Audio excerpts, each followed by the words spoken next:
우리 아이의 주변의 친구들이 단 한 명도 빼놓지 않고 극우적인 그러한 생각에 빠져 있다는 것을 알게 되었다. 그래서 우리가 무엇을 할 수 있고 어떻게 해결할 수 있는가? 확답이 있습니다. 그건 뭐냐면 우리 아이 유튜브 무엇을 보고 있는지 아시나요? 유쾌한 밤!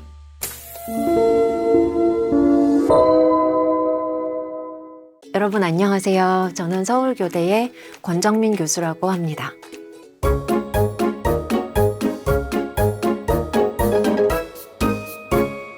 교수님도 고1 아들을 키우고 계셔서 고1이면 사실 사춘기 조금 지났을 수도 있고 아직도 사춘기일 수도 있는데 관계가 굉장히 좋으신가 봐요. 네, 그 비결은 공부하라는 잔소리를 하지 않기 때문입니다. 아니 진짜로 아이들에게 공부하라는 잔소리를 안 할 수가 있나요? 어떻게 그럴 수가 있죠? 제 경험을 하나 말씀드리려고 하는데요. 저희 애가 중학교 1학년 때였어요. 코로나가 끝나서 매일같이 학교를 가고 친구들이 생기니까 애가 돌변하더라고요. 이 친구들한테 영향을 많이 받기 시작하는 거예요.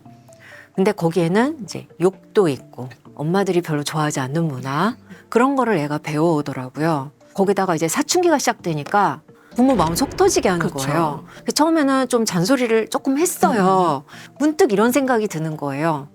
내가 왜 내가 살고자 하는 내 인생을 내 아들한테 강요하고 있지? 내 인생은 내 인생이고 얘 인생은 얘 인생이다. 이 엄마와 애를 분리시켜서 생각하는 그 경험, 그게 중요하다는 거 알고 있었고 나는 그동안 굉장히 그걸 잘 하고 있다고 생각했는데 그거를 아주 완전하게 하고 있지는 못했던 거예요. 근데 그 순간 깨달은 거예요. 그때부터 잔소리를 안 하게 되었어요. 애를 믿고 그냥 기다렸어요. 그랬더니 사춘기 좀 지나가면서 다시 정상으로 돌아오더라고요. 그냥 그 시기를 지나는 과정이었기 때문에 좀 그랬던 거고 지금은 그래서 엄청 사이가 살갑게 지내고 계시는 건가요? 그래서 그렇죠? 지금은 사이가 괜찮아요. 나쁘지는 않습니다. 네. 나쁘지 않은 게 어딥니까? 요즘 2030 보수 유튜버들이 사회 문제로 이야기가 되고 있어서요. 마침 이때 교수님이 페이스북에 올려주신 글이 화제가 되었었습니다. 글의 내용을 좀 간략하게 들어볼 수 있을까요? 제가 페이스북에 제 일기처럼 글을 올렸는데요. 제 소개를 하고 그다음에 내가 우리 애를 잘 교육시키기 위해서 굉장히 노력을 하면서 살았다. 그런데 어느 날 보니까 우리 애가 극우 유튜버들이 하는 그 말들, 그다음에 그 사람들의 생각에 물들어 있더라. 그래서 난 굉장히 충격이었고 이 아이를 다시 거기서 구출해 오는 심정으로 아이의 마음을 바꾸고 생각을 바꾸기 위해서 굉장히 많은 노력을 했고 그 과정이 결코 간단하거나 쉽지는 않았다. 그런데 이게 2년 전 일인데 내가 이 생각을, 이 기억을 내가 다시 떠올리게 된 이유는 현재 이 정치적 이슈들이 굉장히 많은 이 시점에 우리 아이의 그 학교에서 그 학교의 주변의 친구들이 100% 남자아이들 정말 단 한 명도 빼놓지 않고 다 극우적인 그러한 생각에 빠져 있다는 것을 알게 되었다. 그래서 이것은 심각한 문제이다 라는 취지의 글을 썼습니다. 사실 이게 2년 전 일이기도 하고 일기처럼 쓰신 글이었는데 엄청난 화제가 되어버려서요. 이렇게 될 줄 아셨을까요? 네, 그거 정말 감사한 질문인데요.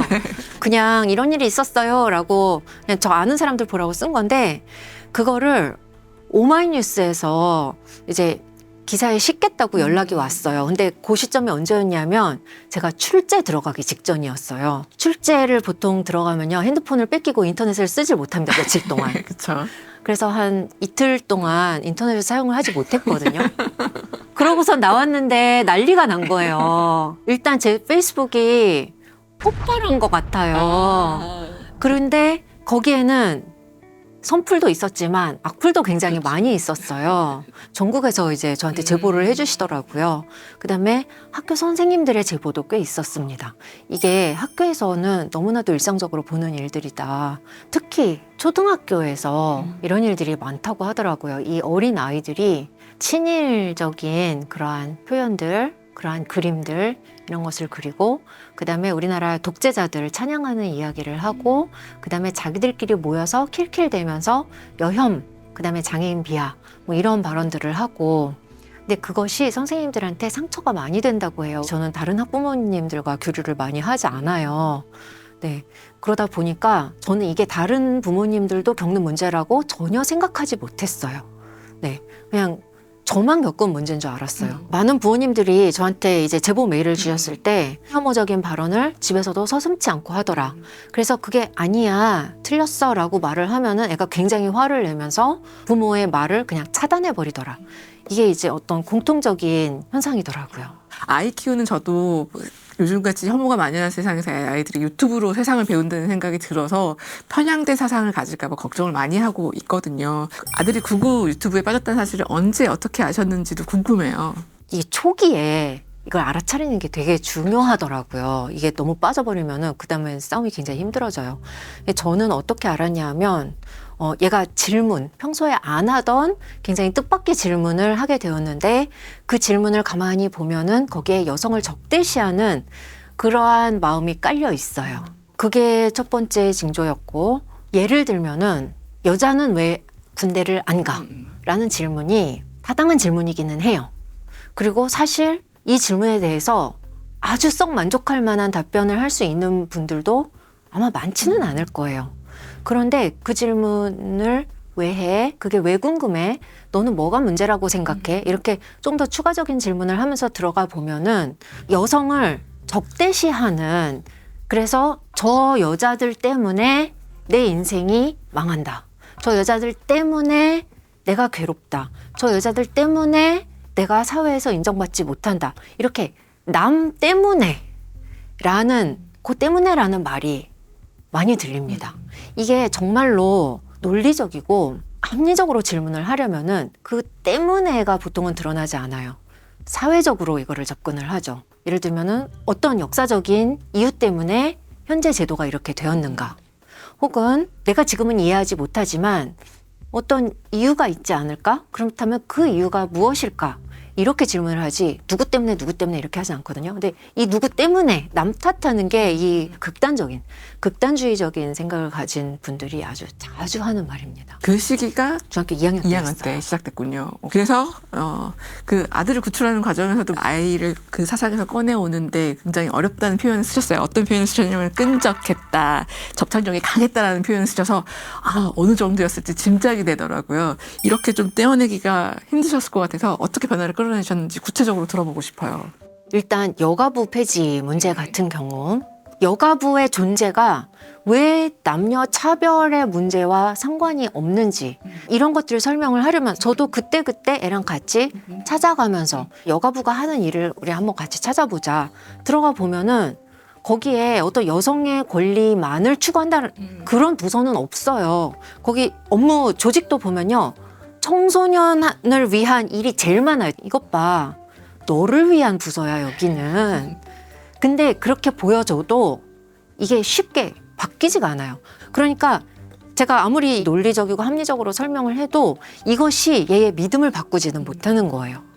그러니까 이게 시간이 걸리고 꾸준히 해야 되고, 그런데 이게 내가 강제할 수는 없는 거고, 그러니까 인내심을 가지고 애가 왜 그렇게 생각하는지를 정말 자세히 들어가면서 공감도 해주면서, 얘가 분명히 공감하는 부분이 있을 거거든요. 들어보면은 자기가 뭔가 피해를 입고 있다, 그러한 마음이 있는 거거든요. 그럼 너는 왜 네가 피해자라고 생각해? 그 핵심을 찾아내셔야 돼요. 얘가 왜 그렇게 생각하는지. 그러면은 거기에는 공감을 해줄 만한 요소들이 있을 수가 있어요.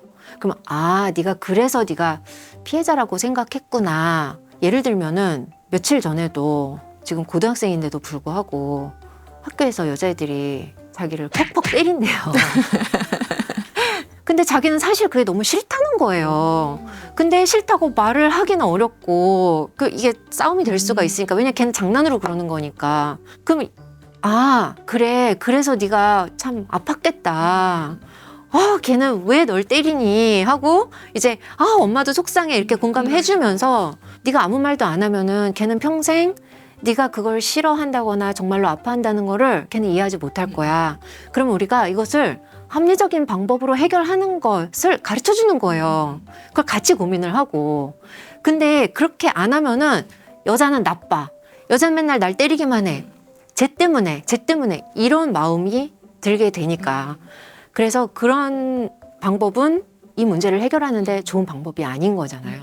그러니까 부모 입장에서는 이 문제를 잘 해결하는 방법을 아이와 대화를 통해서 이제 같이 생각해 나가는 거죠. 내가 다른 사람들과 잘 어울려서 갈등 없이, 갈등이 생겨도 그걸 잘 해결하면서 그냥 무난하게 사는 그 방법을 가르쳐 주는 거라고 볼 수가 있습니다. 말씀하셨듯이 가장 대표적인 질문, 왜 남자만 군대 가냐라는 질문을 던졌을 때 막연하게 지금 생각하실, 대답을 어떻게 해줘야 될지 막연하게 느끼실 부모님들을 위해서 혹시 좀 조언을 해주실 수 있을까요? 군대 문제가 굉장히 민감한 문제라서 굉장히 조심스러운데 이게 정답이 아닐 수 있고, 다만 저는 이렇게 얘기했다는 것을 말씀을 드리는 것입니다. 제가 이 얘기가 사실 국우한테는 이용하기 굉장히 쉬운 얘기예요. 이것 봐. 그러니까 지금 저 사람조차도 여자도 군대 가야 된다고 하는 거잖아 라고 그 사람들이 주장을 하기 때문에 굉장히 조심스럽게 접근을 할게요. 제가 사용한 방법은 뭐냐면, 아, 그래. 나도 엄마가 되어보니 나도 내 아들 군대 보내려니까 나도 참 속상하다. 그래서 나는 여자도 군대 가야 한다기보다는 남자도 군대 안 가도 되는 그러한 사회가 빨리 되었으면 좋겠다. 그리고 시대는 계속 변하고 사회적인 상황도 계속 변하기 때문에 지금은 여자가 군대까지는 아니더라도 다른 것들로 나라에 기여할 수 있는 방법은 분명히 있을 거라고 나도 생각은 한다. 근데 그게 지금 보니까 아직 제도화되어 있지 않다. 그러면 우리 시대가 계속 변하고 제도도 계속 변하기 때문에 지금은 없지만 여자도 기여할 수 있는 그러한 제도가 언제든지 만들어질 수 있다. 그러니까 이게 어떤 끝난 답이 아니라 계속 이어져야 하는 사회적인 그런 논의다. 그리고 또 하나는 네가 아직 몰라서 그러는데 우리 사회는 남녀에 대한 차별이 아직도 굉장히 심한 사회다. 이런 거는 국제적인 통계를 봐도 다 나와 있다. 그리고 제일 중요한 건 왜 남자만 군대 가느냐? 이거 아빠한테 물어봐라. 아빠가 더 잘 알 것이다. 왜냐하면 군대 갔다 온 중년의 남성들이, 결혼을 한 중년의 남성들이 여자도 군대 가야 해 라고 얘기하는 걸 제가 들어본 적이 없어요. 그리고 남성이 역차별 받고 있어 라고 젊었을 때는 생각하더라도 결혼해서 40대 50대가 되고 자기도 딸을 낳아보고 하면은, 아, 그래, 여자들이 많이 차별을 받고 있더라. 그런 이유가 있지 않겠니? 그런 것들은 그러면 아빠한테 한번 물어봐. 그렇게 얘기를 해주셨군요. 네. 그래서 아이는 아빠랑 정말 대화를 했나요? 그건 제가 모르겠어요. 그건 그들만의 문제이기 때문에. 그렇군요. 맞아요. 진짜 이게 좀 어려운 문제여서 이게 정답이 없기도 한 것 같고, 말씀하신 대로 아이랑 끊임없이 얘기하면서 이제 아이의 생각을 바꾸는 과정들이 있었던 건데요. 근데 이제 놀랐던 게 사춘기 아이잖아요. 사실 사춘기 아이들은 원래 대화 안 하는 걸로 많이들 생각하고 계셔서 이 사춘기 아이들과 대화하는 게 어려운 분들에게 좀 그런 대화하는 팁, 토론하는 팁을 알려주시면 도움이 될 것 같아서 이것도 여쭤보고 싶습니다. 이게 아이마다 다 특성이 다르기 때문에 그 다른 특성을 우리가 다 인정을 하고 그 아이한테 맞는 방식으로 해야 되는데, 사실 이 문제는 교육에서는 항상 있어 왔던 고민이에요. 모든 애들이 다 다른데 우리가 하나의 교과서로 얘네를 가르치려면 이거에 맞는 애는 금방금방 배우지만 이거에 맞지 않는 애들은 배울 수가 없거든요. 혹은 효과가 그만큼 크지가 않거든요. 그럼 교육학에서 우리가 사용하는 방법은 뭐냐면, 걔가 관심 있어 하는 그 주제, 애들마다 다 강점이 다르고 관심 있어 하는 것들이 다르잖아요. 그거를 찾아내서 그거를 가지고 대화를 하는 거예요. 그럼 저희 딸 같은 경우는 케이팝을 좋아해요. 저도 같이 케이팝을 좋아하는 거예요. 그럼 할 얘기가 많아져요. 맞죠. 그냥 시시콜콜한 얘기지만 그게 아이와의 대화의 그 다리를 열어놓는 거거든요. 근데 아이가 그렇게 해서 구구에서 빠져있는 과정들이 지난했을 것 같은데, 그래도 어쨌든 빼놓으신 거잖아요. 그때부터 조금 안심이 되셨겠어요. 근데 이거는 네.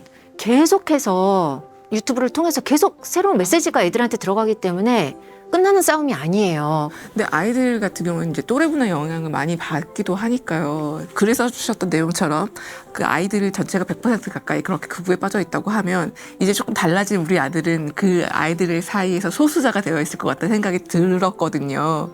아이에게 특별히 이 상황에 대해서 조언을 해주신 게 있으실까요? 일단 말씀드리는 거는 모든 청소년이 다 극우에 빠져 있지는 않습니다. 그냥 지금 현재 저희 아이 주변의 아이들이 그렇다는 거고요. 저희 아이 표현에 의하면 학교 전체에서 자기 혼자만 진보적이래요. 그래서 애들이 자기를 그냥 야 빨갱이 빨갱이 이러고 부른다는 거예요. 그런데 가만히 들어보면 얘네가 싸우는 게 아니에요. 어른들은 이게 싸움이거든요. 근데 애들은 이게 놀인 거예요. 남자애들이요 만나면 할 말이 없어요. 여자애들은 만나면 뭐 케이팝 아이돌 얘기도 하고 뭐 누구는 어쨌든 저쨌든 얘기하는데 남자애들은 할 말이 없어요. 그게 얘네들의 사회생활인 거예요. 그러니까 그러한 욕구를 충족시키기 위해서 이 정치적인 이슈는 굉장히 좋은 소재인 거예요. 그러니까 얘네들한테는 이게 일종의 놀이문화로 자리 잡았더라고요. 하지만 혐오를 배워가고 있는 중이에요. 학습되는 거예요. 그러면은 그 다음에는 아 혐오해도 되는구나 하고 이제 마음에서 누가 싫어지면은 그거를 절제하지 않고 그냥 그대로 나오는 거잖아요. 근데 이게 그냥 놀이이기 때문에 혹은 얘네들의 사회생활이기 때문에 우리가 이것을 가볍게 보아야 하는가?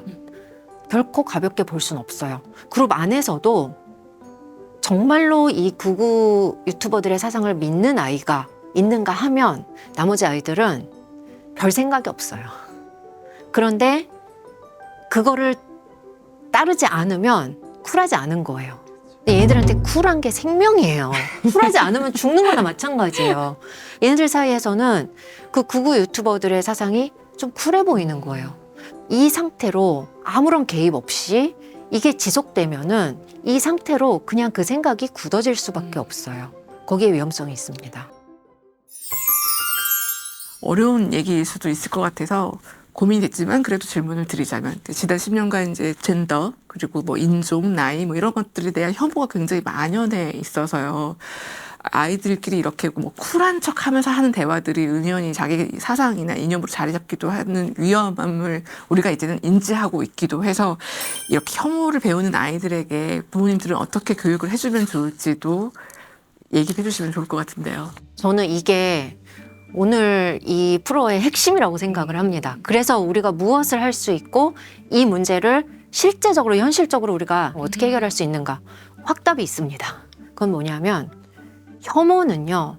내가 누군가가 미운 게 혐오가 아니라 내 마음을 누군가가 미운 그 마음을 말로 그 사람한테 직접 표현하고 이것을 내가 행동으로 옮기는 것이 혐오예요. 마음과 행동을 분리해서 봐야 돼요. 마음은 내가 컨트롤하기가 굉장히 어렵거든요. 근데 내 말이나 행동은 컨트롤할 수가 있어요. 그것을 가르치셔야 돼요. 그래서 누가 너 저 사람이 미워? 이해가 안 돼? 그래 괜찮아. 그럴 수도 있어. 하지만 그거를 굳이 말로 표현할 필요는 없고 그 사람한테 직접 그리고 그것을 어떤 공격적인 행동으로 표현할 필요는 없어. 그런 것들은 그냥 네 마음속에 그냥 담아두는 거야. 이렇게 가르치면은 이제 사람은 누구나 자기가 컨트롤할 수 있는 부분이 있고 컨트롤할 수 없는 부분이 있어요. 그런데 컨트롤할 수 없는 부분까지 막 강요를 하면은 이 문제가 해결이 되지가 않아요. 그러면 컨트롤할 수 있는 부분만 따로 떼어내는 거예요. 그것만이라도 하게. 그래서 행동과 말을 절제하는 법. 그것을 가르치시면은 그렇게 어렵지 않게 해결을 할 수가 있고요. 폭동 사태도 있고 했는데 그것도 결국에는 행동으로 옮긴 거잖아요. 행동으로 옮길 필요 없어요. 마음으로 누가 미우면 그냥 마음으로 계속 미워하세요. 괜찮아요. 네. 근데 그거를 행동으로 옮기는 순간 이거는 범죄가 되고 혐오가 되고 사회의 악이 되는 거거든요. 그런 사람이 되지는 말자. 이번 글을 올리시면서 아들을 구출하는 과정에서 제안해 주신 게 있어요. 무엇보다도 교육과 입시 제도 변화 같은 것들이 좀 필요하다고 짚어주신 부분이 있어서 이야기 들어보고 싶어요. 현재 우리의 교육이요.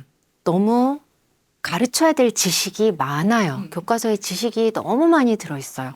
그것만 가르치다가 끝나거든요. 사실 우리 삶의 대부분의 문제들은 우리가 맥락을 봐야 되고 어떤 다른 사람의 입장에서도 생각해야 되고 회색지대예요. 우리 삶의 대부분의 문제는 그때그때 무엇이 정답인지를 판단을 스스로 해야 돼요. 근데 그것은 주입식 교육으로는 길러질 수 없는 역량인 거예요. 회색의 지대에서 그때그때 무엇이 선과 악인지를 판단할 수 있는 역량은 비판적 사고력이거든요. 주입식 교육만 계속 하다 보면은 그러한 생각을 할 시간을 주지 않아요. 우리의 교육과정에서는 그 생각할 시간을 주지 않아요. 항상 정답을 알려달라고 해요. 빨리빨리 정답을 써서 내야 돼요. 수능 시험도 수능 국어 지문 2번 읽으면 떨어진다고 해요. 그렇게 읽을 시간이 없다는 거죠? 네. 아, 왜냐하면 시간이 없어서 그냥 한 번 읽고 풀고 한 번 읽고 풀고 해야 되는 거예요. 그 말은 뭐냐? 생각하면 떨어지는 시험인 거예요. 근데 그게 시험 볼 때만 그러면 된다. 그럼 다행인데 수능 시험이 그렇게 만들어져 있으니까 초등학교 1학년 때부터 애들을 그 훈련을 시켜요. 맞아요. 문제 푸는 훈련만 계속하고 있죠. 그 말은 뭐냐? 생각하지 않는 훈련을 시키는 거예요. 그래서 우리의 교육과정이 분명히 바뀌어야 하고 이것은 누구나 다 공감하고 있는 내용이지만 바뀌지 않는 이유는 이거를 건드렸다. 그러면 사회가 굉장히 혼란스러워져요. 그러니까요. 그럼 그게 또 다른 고통인 거예요.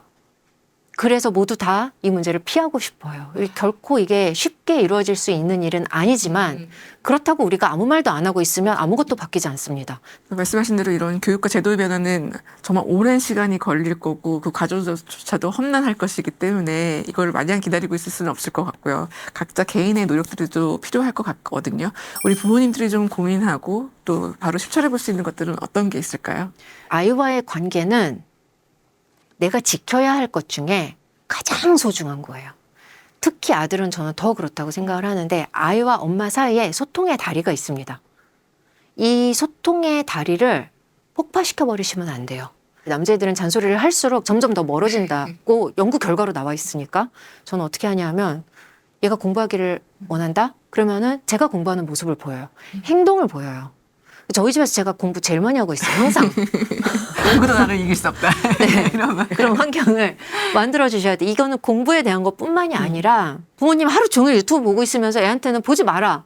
그러시면 안 되죠. 부모님이 먼저 행동으로 모범을 보이셔야지 그 말에 권위가 있는 거거든요. 좋은 방법은 생각하는 방법을 가르치는 거예요. 우리가 생각은 머릿속으로 하잖아요. 그럼 저 사람이 어떻게 생각하고 있는지를 사실은 다른 사람은 알기가 어려워요. 좀 현실적인 얘기 해도 될까요? 네네. 네. 그냥 솔직하게. 지금 이 일이 있고 나서 출판 요청이 굉장히 많이 들어와요. 제가 가만히 보니까 돈 될 것 같아요. 네. 그러면은 이제 제 안에 갈등이 생겨요. 그리고 실제로 저는 제 아이들과 이런 얘기를 해요. 내 안에 있는 갈등. 이걸 쓰면은 나 돈 많이 벌 수 있을 것 같은데? 그런데 저는 교수로서 전문성이 되게 중요하거든요. 그 내가 돈을 쫓아가느냐 아니면 나의 명예와 아이덴티티를 지키느냐의 문제거든요. 이 갈등을 그냥 말로 합니다. 아이들과서 네, 얘기해 보신 내가 거예요? 이런 갈등을 하고 있어. 난 이게 고민인데 이런 과정을 그냥 일상에서 내 머릿속으로만 하는 게 아니라 말로 하는 거예요. 누가. 그러면은 아이들이 그때 생각의 과정도 배우고 어떤 가치관의 갈등이 있을 때 우리 부모님은 이렇게 선택을 하시더라. 이런 것도 배우고. 끝으로 저희 이 영상을 보고 계실 분들에게 어떤 다정한 말씀, 응원의 말씀 같은 거 해주실 게 있다면 부탁드립니다.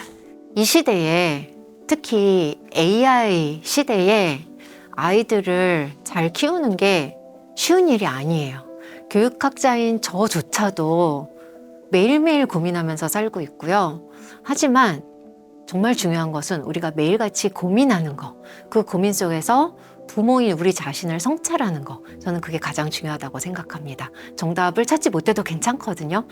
그렇게 고민하면서 사는 그러한 부모님들이 되셨으면 좋겠습니다.